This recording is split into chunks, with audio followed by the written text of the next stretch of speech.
because our Honorable General Secretary organization in charge has given us the opportunity to make all of you seated on the dais. So all the national office bearers and state presidents, we are eagerly waiting to listen to our National President of All India Congress Committee, Honorable Kharge ji.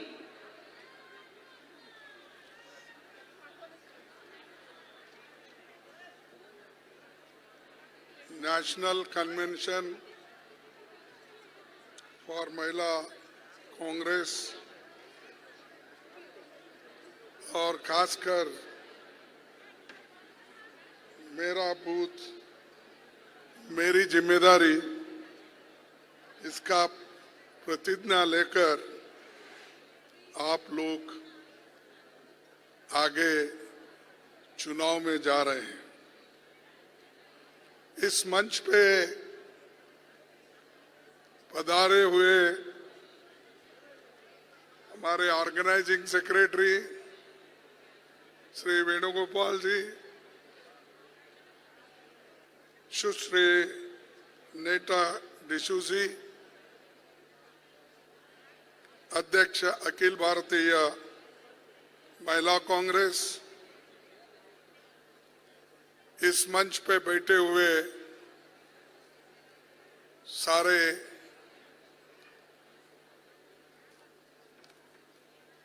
हमारे जो पूर्व अध्यक्ष महिला Congress, national महिला कांग्रेस के office bearers और खास करके जो कन्याकुमारी से लेकर कश्मीर तक जो महिलाएं आए हैं और जो ब्लॉक कांग्रेस के प्रेसिडेंट यहाँ पर पधारे हैं, मैं उन सभी को धन्यवाद करता हूँ, क्योंकि लीडर्स तो दिल्ली में बहुत मिलते हैं, लेकिन ब्लॉक से दिल्ली तक आना और इस कॉन्फ्रेंस में प्रतिज्ञा लेना एक बहुत बड़ी बात है। इसीलिए आप जो हिम्मत दिखाकर पार्टी के काम के लिए यहाँ पहुंचे हैं और दिल्ली में आपकी व्यवस्था भी अध्यक्ष महोदय ने किया होगा और उससे ज्यादा आपको बहुत बड़ा काम आगे करना है। तो इसीलिए इतने महिला इकट्ठा होकर जब पार्टी को मजबूत बनाने की बात आप कर रहे हैं और नेटा डिसूजे ने अपनी बात बहुत हिम्मत के साथ रखी है, तो मैं उनको भी अभिनंदन करता हूं कि महिला को संगठित करके ये कार्यक्रम शुरू किया है। ऑल इंडिया महिला कांग्रेस द्वारा ये आयोजित इस सम्मेलन में आप सबका मैं तहे दिल से स्वागत करता हूं। नीता डिसोजा और उनकी टीम को भी मैं बधाई देता हूं। देश के हर हिस्से में महिला ब्लॉक कांग्रेस के अध्यक्षों को आमंत्रित कर प्रतिज्ञा उज्जवल भारत के नाम से जो आयोजन हो रहा है वो सफल हो, ऐसी मेरी कामना है। हमारी महिला शक्ति ताल कटोरा स्टेडियम 2 दिनों तक चिंतन मंथन करेगी, एक दूसरे के अनुभव से सीखेंगे, एक दूसरे को जानने समझने का मौका भी आपको मिलेगा।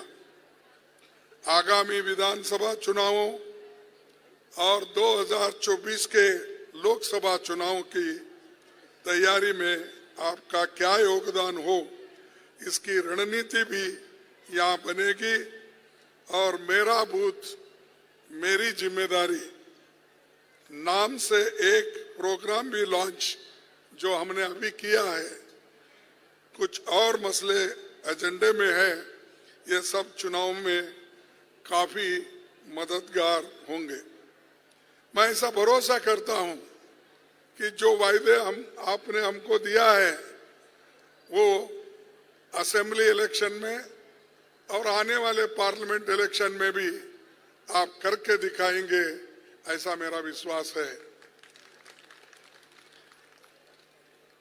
महिला ब्लॉक अध्यक्ष की जिम्मेदारी, भूमिका और चुनौती को मैं अच्छी तरह जानता हूं, क्योंकि मेरी राजनीतिक यात्रा 1969 में ब्लॉक प्रेसिडेंट के रूप में ही शुरू हो गई, जब गुलबर्गे में इंदिरा गांधी जी पार्टी के दो हिस्से होने के बाद आए थे। उस वक्त उनके साथ कोई बड़े नेता नहीं थे, सिर्फ छोटे छोटे यंगस्टर्स, युवा हम लोग थे। तब वो सभी यंग लोगों को चांस मिला, क्योंकि दूसरे नेता तो थे ही नहीं, सब एक एक करके भाग गए थे। तो 69 में मैं ब्लॉक कांग्रेस कमेटी का अध्यक्ष बना। फिर उसके बाद 2 साल में ही मुझे एमएलए बनने का मौका मिला, और जब से एमएलए मैं बना आज तक मैं कभी मेरा इलेक्शन खोया नहीं, जीतते आया। 19 अब मेरे को सतत 50 साल तो जीता, लेकिन बीच में थोड़ी अड़चन आई, लेकिन सोनिया गांधी जी ने झट से सिर्फ 6 महीने के अंदर मुझे फिर राज्यसभा में भेजा। मैं बहुत उनका ऋणी हूं। हालांकि हम कितना भी काम करने दो, लेकिन रिकॉग्नाइज करने वाले नेता हमको जब मिलते हैं तो बड़ी खुशी होती है। तो वो होने के बाद मुझे जो अध्यक्ष पद मिला वो भी श्रीमती सोनिया गांधी जी और राहुल गांधी जी के कहने पे, यानी उनके सपोर्ट से ही मुझे मिला। ये सारी बातें हैं, और हम कहीं लॉबी करने नहीं गए, मेरे को ये दो वो दो, कुछ नहीं।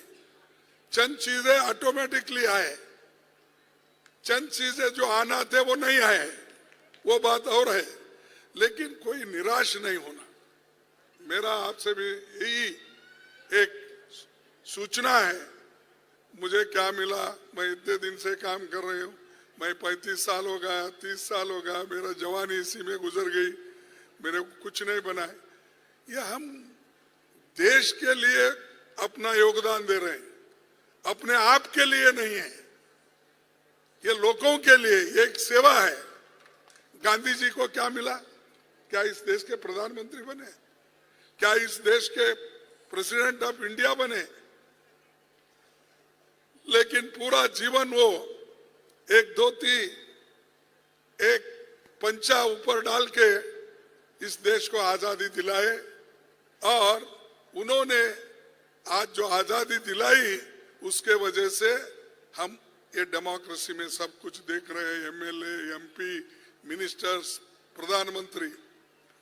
इसीलिए मैं कभी कहता हूं कि बार बार जब मोदी बोलते हैं कांग्रेस ने क्या किया, वो क्या है मुझे मालूम नहीं, बार बार वही करते। 70 साल में क्या गए, अब जरा भूल गए। अरे 70 साल में बार बार हमको बोलते हैं, उसमें तो मोरारजी देसाई भी, अटल बिहारी वाजपेयी भी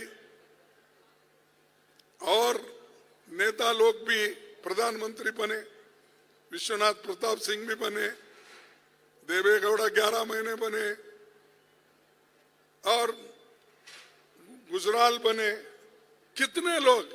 ये सब छोड़ के वो बार बार कहते हैं कि कांग्रेस ने क्या किया। हम डेमोक्रेसी को बचा के रखा। आज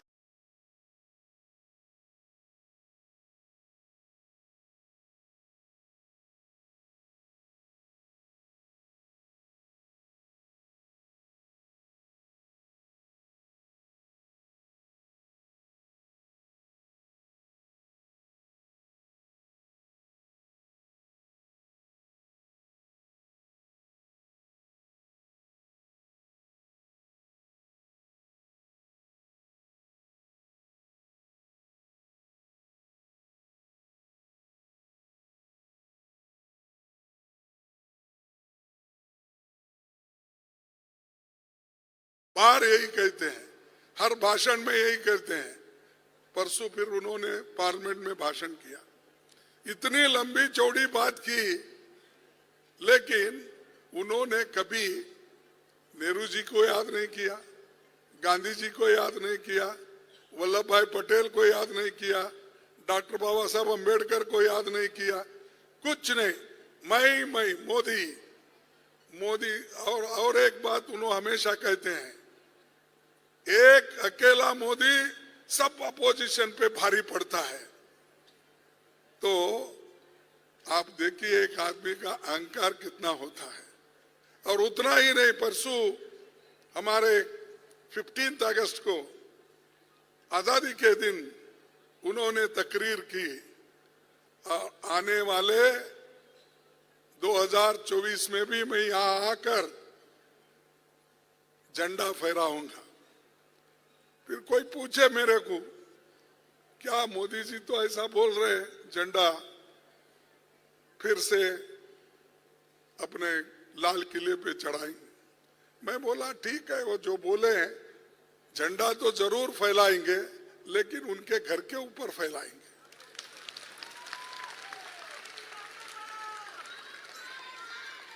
लाल किले पे नहीं, अपने घर पे जरूर चढ़ाएंगे। और शाह अपने पत्नी के साथ अपने घर पे चढ़ाएंगे। अरे ये आप कहते हैं, जो देश के लिए एक पार्टी आज लड़ के आपको आजादी दिलाई, उसके बारे में बार बार ये बात कहते हैं।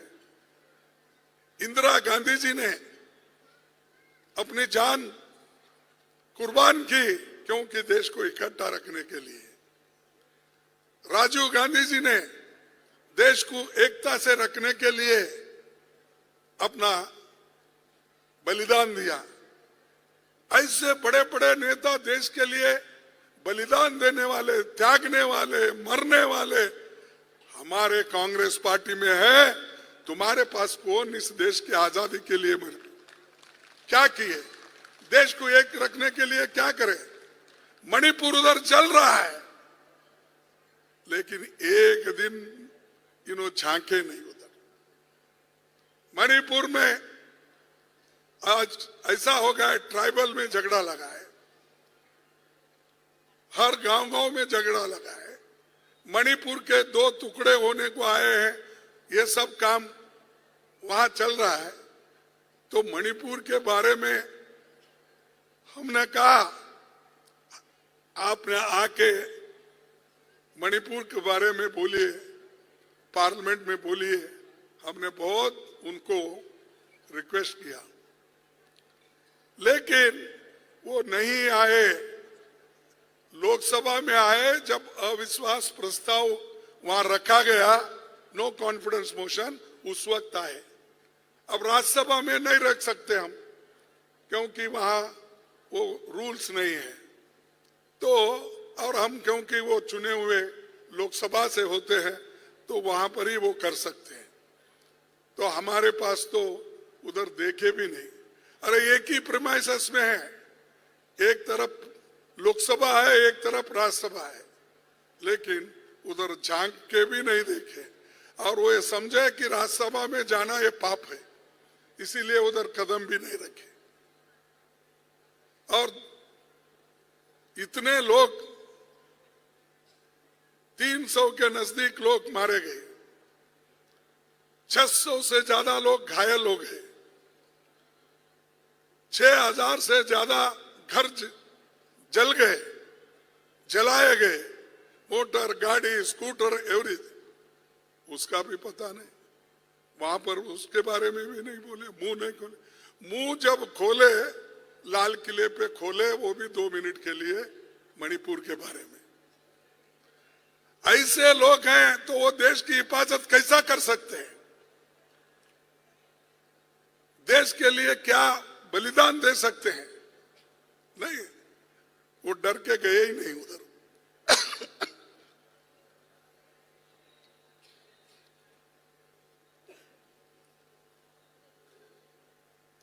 लेकिन हमारे नेता, हमारे राहुल गांधी जी, उनके साथ वेणुगोपाल भी थे, इन्होंने गए, वहां सरकार रोकी, फिर भी उन्होंने कहा हम तो पैदल जा रहे हैं, हम कार लेके जाएंगे। जब वो रोक दिए, आखिरी में वहां की सरकार ने हेलीकॉप्टर की व्यवस्था की। उस वक्त राहुल गांधी, वो तो ना एमपी है, वो अब फिर रीइंस्टेट हो गए, उस वक्त नहीं थे, या कोई मंत्री नहीं थे, कुछ नहीं। लेकिन वो अगर जा सकते मणिपुर में गरीबों की हालात देखने के लिए नागरिकों की हालात देखने के लिए, मणिपुर के स्त्रियों को वहां पर जो रास्ते पे उनको लाकर उनके साड़ियां खींच के जो ये वहां पर एक घटिया दर्जे का काम हुआ, वो काम के लिए, वो देखने के लिए खुद यहाँ राहुल गांधी गए। लेकिन इन्होंने जाके आने के बाद भी नहीं गए। कम से कम हिम्मत आता ना, अरे राहुल गांधी गए, हम क्यों नहीं जाना? लेकिन वो भी हिम्मत हार गए, चर्चा को तैयार नहीं है। महिलाओं की क्या रक्षा करते हैं? वहां पर महिलाओं को रेप किया जा रहा है, महिलाओं को साड़ी खींच के फिरा रहे, और महिलाओं को घर छोड़ के भागना पड़ रहा है, उनके बच्चे मर रहे हैं, उनके पति मर रहे हैं, उनके अगर किसी की पत्नी है तो पत्नी मर रही है। ये लोग सब मर रहे हैं। दिल्ली में बैठ के यहां से इलेक्शन का प्रचार करते फिर रहे हैं। मध्य प्रदेश में गया और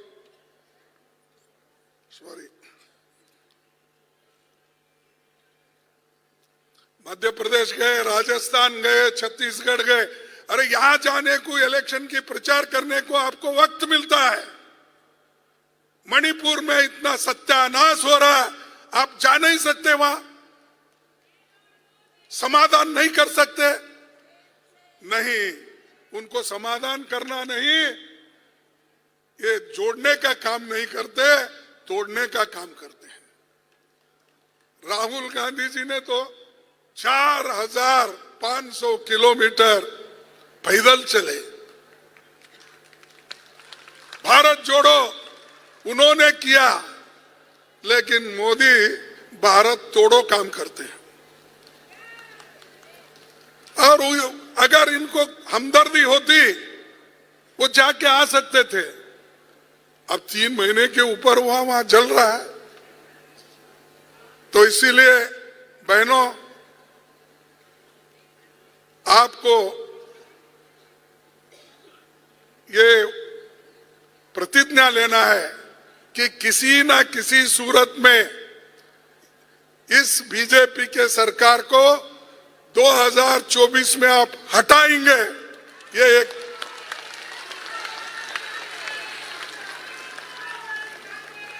क्योंकि ये सबके लिए ना माइनॉरिटी सुख से है, ना दलित सुखी से है, ना महिलाएं सुखी से है। कौन है? आजकल बच्चों को भी परेशानी, स्टूडेंट्स को भी जो उनका स्कॉलरशिप मिलना वो भी टाइम पे नहीं मिल रहा। ये चीजें ये गवर्नमेंट हमेशा कर रही है। तो इसीलिए आपको मैं ब्लॉक कांग्रेस कमेटी के अध्यक्षों को और जिला कांग्रेस कमेटी के अध्यक्षों से यही मेरी सलाह है कि आप बहुत खूब काम कर सकते हो। जितने पुरुष है उससे ज्यादा महिलाएं हैं वोटर। 1% वोट ज्यादा है। अगर 1% वोट उधर है, 49 इधर है, तो अगर आप ठाम लिए कि इसको हटाना, बीजेपी को हटाना, आप जरूर हटाएंगे।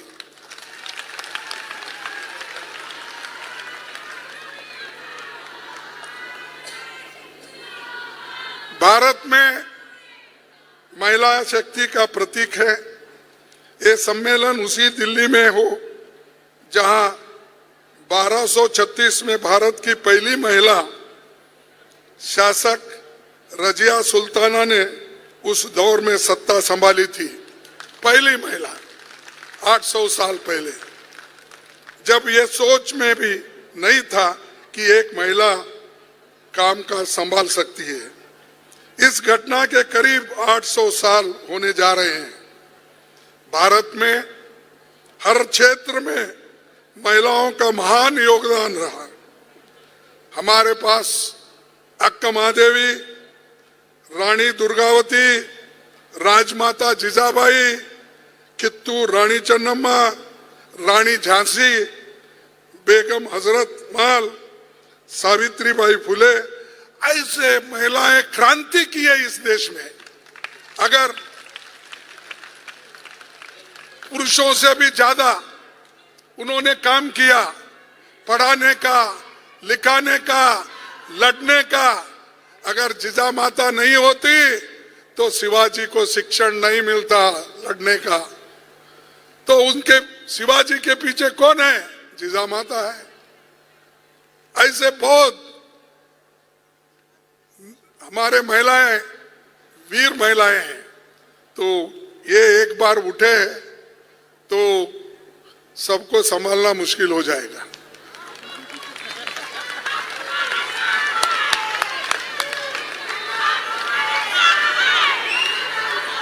और मैं एक बात कहूंगा, सरदार पटेल को बारदोली में सरदार की उपाधि महिलाओं ने दी। सरदार का जो टाइटल दिया वो महिलाओं ने दिया, कोई पुरुष ने नहीं दिया। और हमारी नेता श्रीमती कमला नेहरू, सरोजनी नायडू, अरुणा असफ अली, राजकुमार अमृत कौर जैसी कई नायकों ने अंग्रेजी राज को हिला दिया था। प्रधानमंत्री के रूप में इंदिरा जी के कामों को देश भूल नहीं सकता। उत्तराखंड की महिलाओं को चिपको आंदोलन की दुनिया जानती है। तो ये महान नेता है। अगर आज बार बार ये जो बीजेपी के लोग हम पे टीका टिप्पणी करते हैं, उनका एक ही है, वंशवाद। ये आ रहा है भाई, वंशवाद में इंदिरा गांधी जी देश के लिए गरीबी हटाओ प्रोग्राम दी, महिलाओं की सशक्त बनाने का प्रोग्राम दिया। और जो पाकिस्तान और बांग्लादेश का झगड़ा था, उसको अगर किसी ने उस बांग्लादेश के आजादी के लिए किसी ने मदद की तो इंदिरा गांधी जी ने मदद की और बांग्लादेश आज है। और हमको पूछते वंशवाद, महिला इंदिरा गांधी ने क्या किया? अरे इंदिरा गांधी ने तो यही किया। पाकिस्तान जब बांग्लादेश के लिए मर मिट रहा था तो उस वक्त इंदिरा गांधी जी ने ही उस बांग्लादेश को स्वातंत्र दिलाया और पाकिस्तान को कम से कम 1 लाख लोगों को जेल में डाली। तुम कुछ नहीं, कभी किसको ऐसा दिखाते हो कि कहीं आकाश में चील उड़ रहा है? चील समझते ना? नहीं समझते? चील उड़ रहा है तो मोदी बोलते हैं भैंस उड़ रहा है, देखिए। यानी इतना एक्सॉग्रेशन करते हैं हर बात का। अरे इंदिरा गांधी जी ने जो काम किया हिम्मत के साथ, वो देखिए। सिर्फ टीका करने से कुछ नहीं होता। अब भाइयों बहनों छोड़ दिए हैं, अब बोल रहे मेरे परिवार वालों,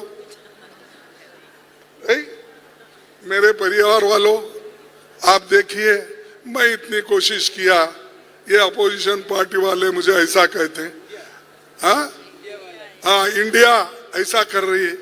अरे इंडिया ऐसा कर रही है, रो मत भाई, तुम भी फाइट करो ना। क्यों रो? ऐसा कर रहे वैसा कर रहे, हम तो लड़ रहे हैं। आपके जो अनेक हमारे लोगों को सता रहे हैं, अपोजिशन के लोगों को सता रहे, ईडी का उपयोग कर रहे हैं, सीबीआई का उपयोग कर रहे हैं, और जो नेता आज तक कहीं कलंकित नहीं, उनको भी अंदर डाल के हमारे कांग्रेस पार्टी को सता रहे। लेकिन कांग्रेस पार्टी डरने वाली नहीं है। जब तक आपका साथ है और आगे हम बढ़ने। राहुल गांधी ईडी ऑफिस गए,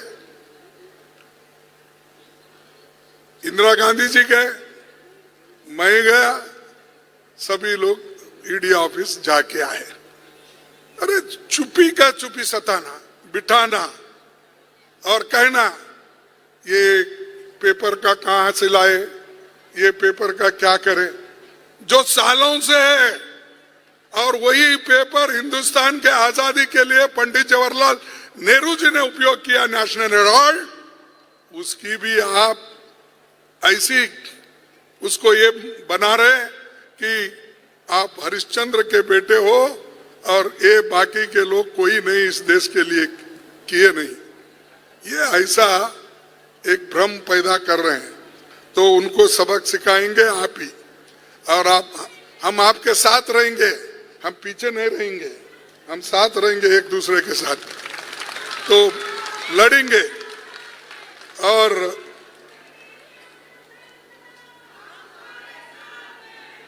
चेयरपर्सन सोनिया गांधी जी हमारे सामने एक साक्षात उदाहरण है, जिन्होंने प्रधानमंत्री पद त्याग कर दुनिया में एक मिसाल कायम की। पर्सनल सैक्रिफाइस करके 25 वर्ष तक कांग्रेस को खून पसीने से सींचा। उनके लीडरशिप में दोबारा केंद्र में सरकार बनी, राज्यों में सरकार बनी। सीपीपी की चेयरपर्सन के रूप में वो योगदान दे रही है। हमारे सभी लीडर महिलाएं, इंदिरा गांधी जी, अब सोनिया गांधी जी, इन्होंने तो पार्टी को वापस लाया 2004 में, 2009 में, और हम गरीबों की सेवा किए। क्या मनरेगा जैसा स्कीम हमने बनाया, क्या गुनाह है? कंपलसरी एजुकेशन एक्ट करके गरीबों को, बच्चों को पढ़ाने के लिए हमने एक मौका दिया, वो क्या गलती है हमारी? जो भूखे पेट आज लोग, मजदूरी नहीं मिलती, खाना नहीं मिलता, तो उसके लिए हमने फूड सिक्योरिटी एक्ट लाया। क्या वो हमारी गलती है? बताओ, आप ऐसा कौन सा तो काम किए हैं क्या? हाँ जरूर किए हैं। हम क्या किए हैं? अदानी अंबानी ऐसे लोगों को पूरा जेब भर दिए और इतना खिलाए उनको, इतना खिलाए वो हजम ही नहीं हो रहा उनका। और यहाँ जो भूखे लोग हैं ये तड़प रहे खाने के लिए। तो मेरा कहना यही है, जो कार्यक्रम गरीबों के लिए देती है वो सिर्फ कांग्रेस देती आई। पहले बैंकों का राष्ट्रीयकरण किया, किसकी हिम्मत नहीं थी, वो इंदिरा गांधी ने करके दिखाया। राजे महाराजों की तनख्वाह बंद कर दिया,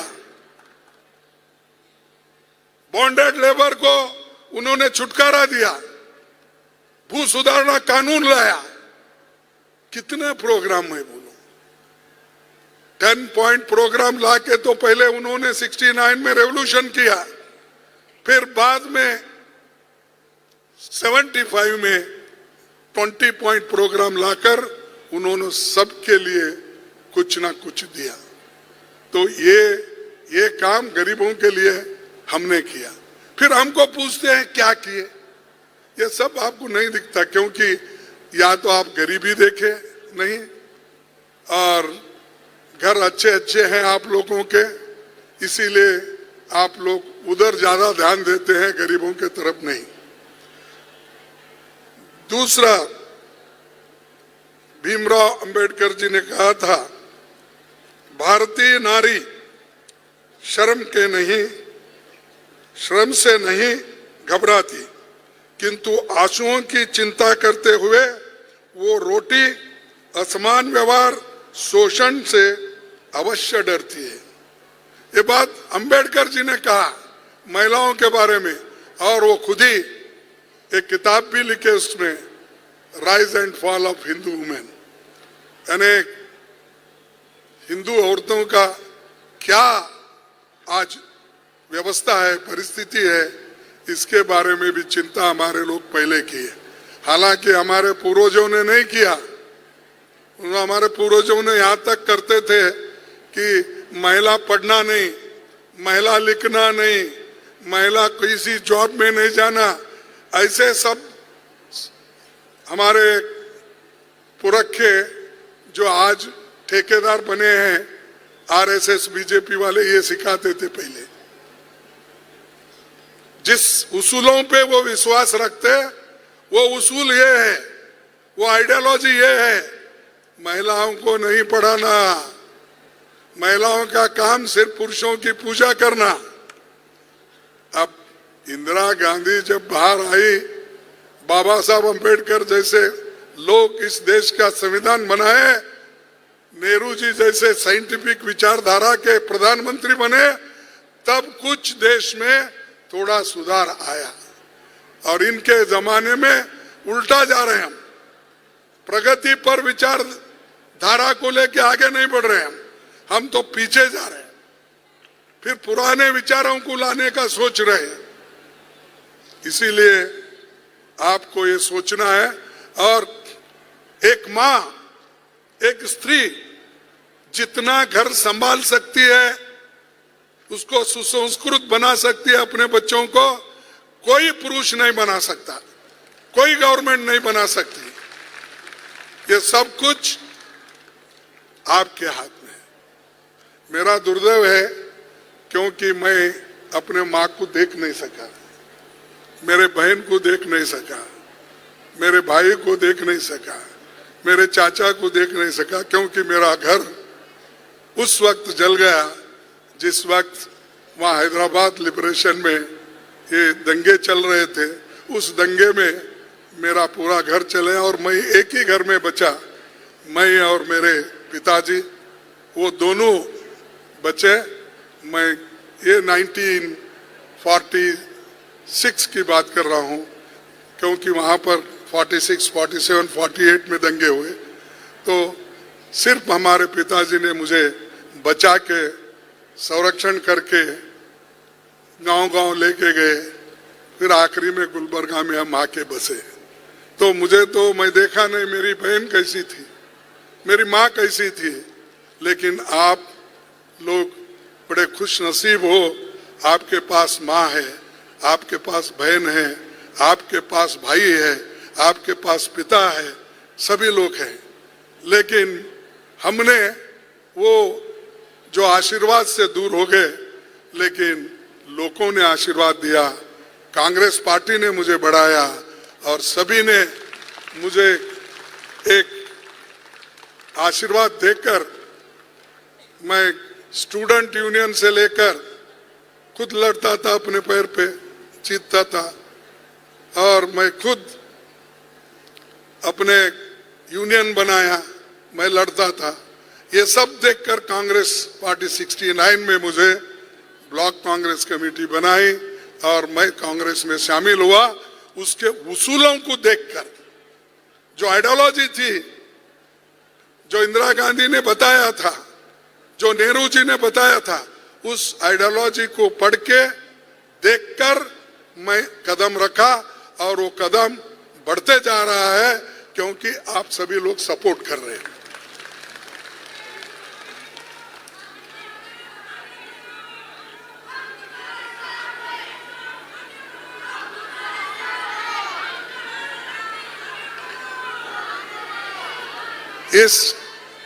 इस आपराधिक लापरवाही के कारण अभी भी मणिपुर बारूद के ढेर पर बैठा है। वो तो मैंने आपको बताया कि ये सरकार तो उधर देख रही नहीं और देखने की कोशिश भी नहीं कर रही, और जैसा राहुल जी ने अपना कदम वहां रखा और उन्होंने ये कहा शांति बना के लिए ये जरूरी है कि सभी लोग लड़ना, सभी लोग एक होकर मणिपुर के लोगों को मदद करना। और उसके बाद मैं 2-3 मिनट लूंगा कि राहुल जी कुछ नहीं कहे थे। अब हर इलेक्शन भाषण में कोई ना कुछ कहता है, तो वहां पर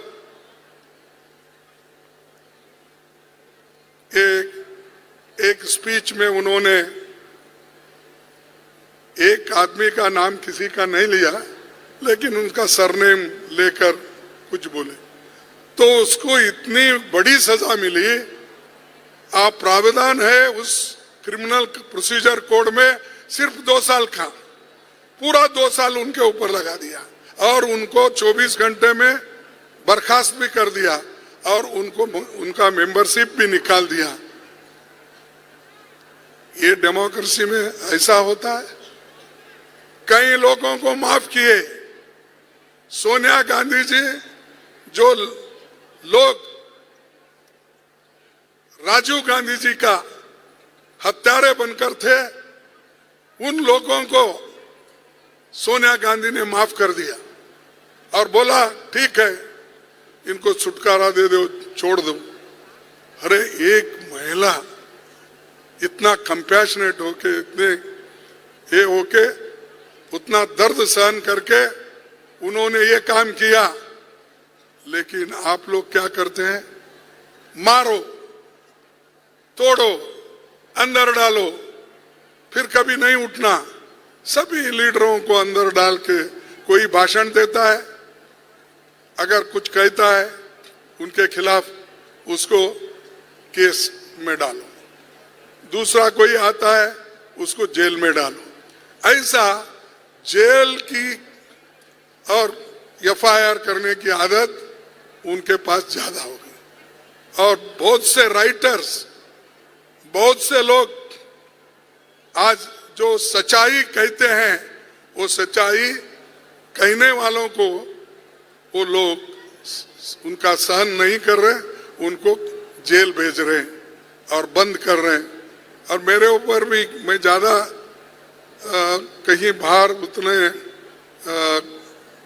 कठोर शब्द नहीं यूज किया, उपयोग करना भी चाहता हूं तो अंदर करता हूं, बाहर नहीं करता हूं, क्योंकि वो प्रिविलेज होता है ये समझ के। लेकिन ये मोदी जी छोटे छोटे बातों में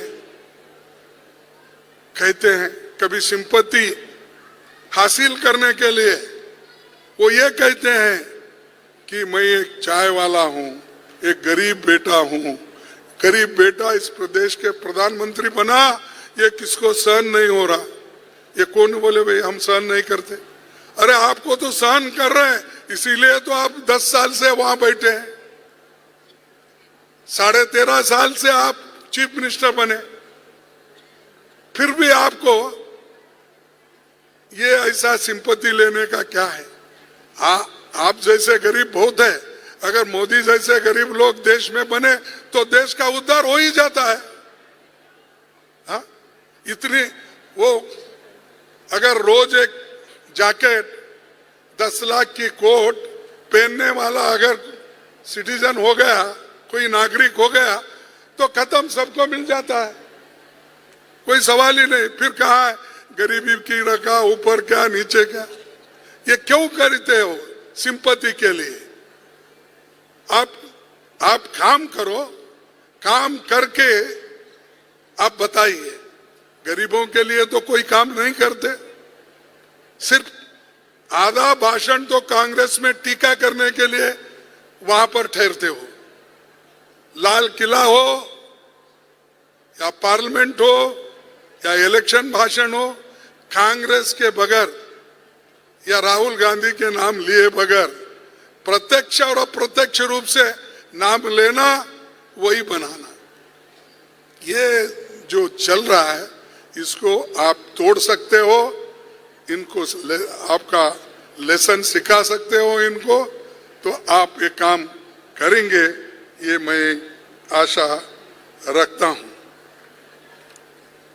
और एक, अब इनके घोटाले बहुत है, मैं अब नहीं बोलता कोरोना में इन्होंने क्या किया, फिर परसों सीएजी रिपोर्ट आ गई, उसमें कितने घपले हो गए, ये सारी चीजें मेरे पास है, लेकिन वक्त कम है, मुझे भी जाना है और इस वक्त और भी भाषण लंबित नहीं करना चाहता हूं, लेकिन हमेशा ये याद रखिए, बीजेपी लोगों को तंग और तबाह करने में, और जो हमने प्रोग्राम दिए थे वो प्रोग्राम को पीछे ढकलने के लिए काम करते हैं। और ये देखिए, और एक, जब कभी मोदी साहब किसी रेलवे स्टेशन पे जाते हैं तो वो हरी झंडा दिखाते हैं, वो पुराने ट्रेन उसको नया कलर पलर वो लगा के वो इंजन एक नया ला के डाल देते हैं, चलो ये भारत, कौन सा क्या नाम रखे उसका, वंदे भारत, वंदे भारत चला, ग्रीन फ्लैग बताना और ट्रेन उधर छोड़ना, इधर आके पब्लिक मीटिंग के जैसा गवर्नमेंट के पैसे में पब्लिक मीटिंग करके सबको गालियां देना। तो ये है, ऐसा कोई लीडर नहीं किया, ऐसा पहले कोई नेता नहीं किया। सरकारी कार्यक्रम में किसी पार्टी को गालियां देना, और अब तो इंडिया पार्टी को गालियां दे रहे हैं और अपनी बात हमेशा उनको ये कह रहे हैं कि ये इंडिया पार्टी क्या कर सकती है। मेरे सामने वो कुछ नहीं है, उन्होंने ये बात कर रखा है। और हमेशा बेटी बचाओ बेटी पढ़ाओ कहाँ गया मालूम नहीं, प्रचार तो खूब हुआ, 79% उसका बजट प्रचार में गया, उनको नहीं पहुंचा या उनके लिए कुछ नहीं किए। ये है ये सरकार का देन। और दूसरी बात मैं आपसे कहना चाहता हूं, जब संसद में विपक्ष की महिला सांसद को मोदी जी शूर्पणखा बुलाते हैं, 50 करोड़ की गर्लफ्रेंड जैसी ओछी बात करते हैं, तो वो क्या कुछ बोलते होंगे, आप लोगों ने बहुत कुछ सुना। अरे वो ऐसा टीका करते हैं नीचे गिर के, अपोजिशन पार्टी को ऐसे बात कर नीचा दिखाने की कोशिश करते हैं। और हम अभी कभी उनके लिए ये नहीं बोला तुम रोज एक जैकेट लाते हो तो कहां से लाते बोल के नहीं पूछते हम।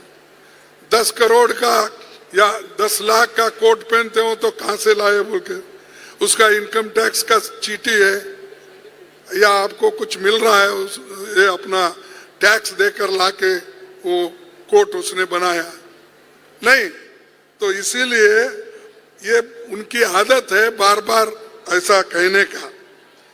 और अब तुम मनुस्मृति पढ़े या भागवत के पास गए तो आपको सब मालूम होगा कि महिलाओं को किस तरह उन्होंने विद्या से दूर रखा, शस्त्र से दूर रखा और बाकी चीजों से, पैसों से दूर रखा। महिलाओं के हाथ में कुछ नहीं, सिर्फ काम करो और जो घर में पुरुष बोलते हैं वही सुनो। ये सब सिर्फ इनका ही नहीं, भागवत का ही नहीं, भागवत के विचारधारा के लोग जितने भी है बीजेपी में और आरएसएस में, वो सभी यही बोलते हैं महिला उनके लिए कुछ नहीं। और फिर ऊपर से बोलते हैं हम महिला का सम्मान करते हैं, वो माता है। हाँ भाई माता है, माता के लिए क्या कर रहे? उसको खाना भी नहीं दे रहे। वो माता हमारी खेत में काम कर रही है, बच्चे उसके सड़क पे वहां बिलबिलाते रहते दूध के लिए, इसकी चिंता नहीं। फिर बोलना एक, और उसके बाद मैं और एक बात दो बात कह के खत्म करूंगा। अब बेरोजगारी, आपको मालूम है बेरोजगारी के बारे में उनकी क्या राय है, इन्फ्लेशन के बारे में उनकी क्या राय है। उनकी इसके बारे में आज तक कुछ नहीं बोलते। बोले पब्लिक में बहुत बोले, वोट लेते वक्त ये बोले हर साल में 2 करोड़ नौकरियां युवाओं को देंगे। दिए क्या? 2 करोड़? कैसा नहीं? प्राइम मिनिस्टर झूठ बोलता है।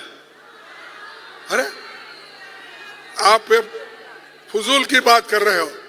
ऐसा देश का प्राइम मिनिस्टर 140 करोड़ का नेता 2 करोड़ नौकरियां मैं देता हूं। अगर अब तक 18 करोड़ नौकरियां मिले होंगे लोगों को, नहीं मिले, या तो आप झूठे होंगे या नहीं तो प्रधानमंत्री झूठा होगा।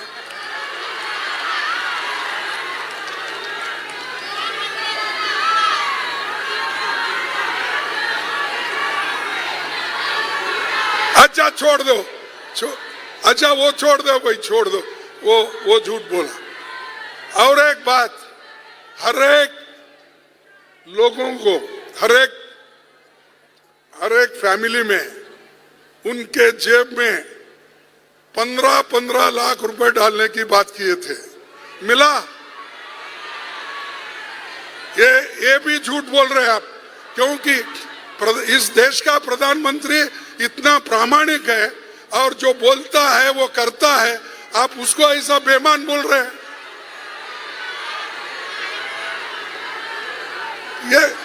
ये प्राइम मिनिस्टर बेईमान हो सकता है?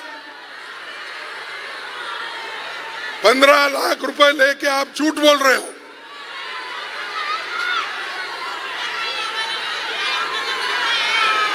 अच्छा छोड़ दो।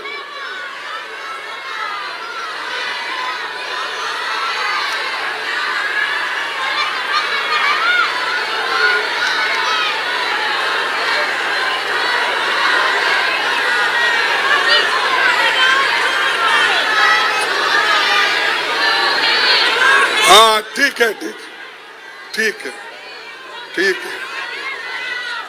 हाँ ठीक है, हाँ। और इसीलिए और अब गुजरात के कोई लोग यहाँ आए होंगे, है? गुजरात के लोग है ना? अरे भाई आपको तो बॉम्बे से अहमदाबाद तक बुलेट ट्रेन आने वाली थी, आ गई। ये भी झूठ बोल रहे, ये गुजरात वाले झूठ बोल रहे, उत्तर प्रदेश वाले बोल रहे, कर्नाटक वाले बोल रहे, महाराज ये कैसा हो सकता है? बाप बेचारा, हाँ।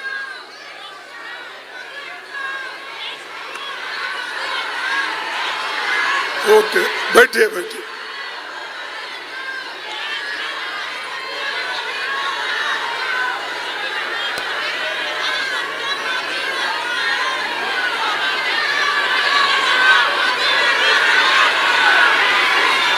ओके बैठो।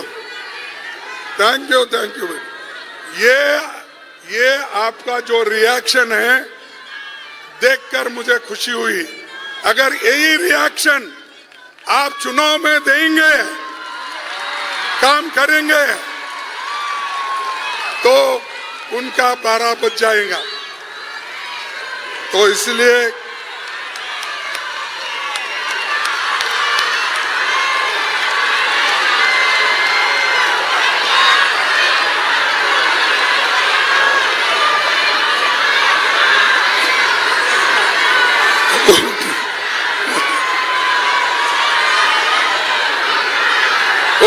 Okay, thank you.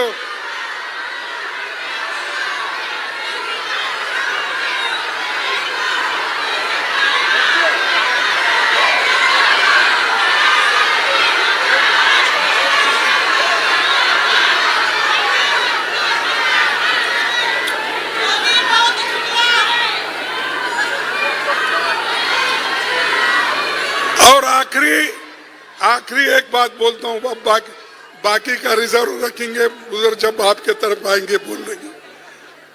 ये आखिरी एक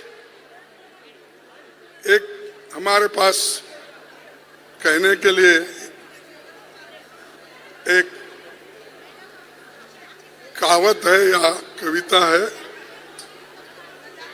देश में अगर औरतें अपमानित हैं, नासाब है, दिल पे रखकर हाथ कहिए देश क्या आजाद है।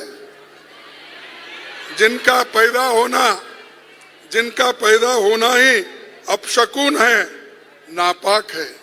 क्योंकि किसी के घर में बच्ची हो गई तो ऐसा वैसा मुंह मूंदते, बच्चा हो गया तो मुंह खोल के 32 दांत दिखा के हंसते हैं।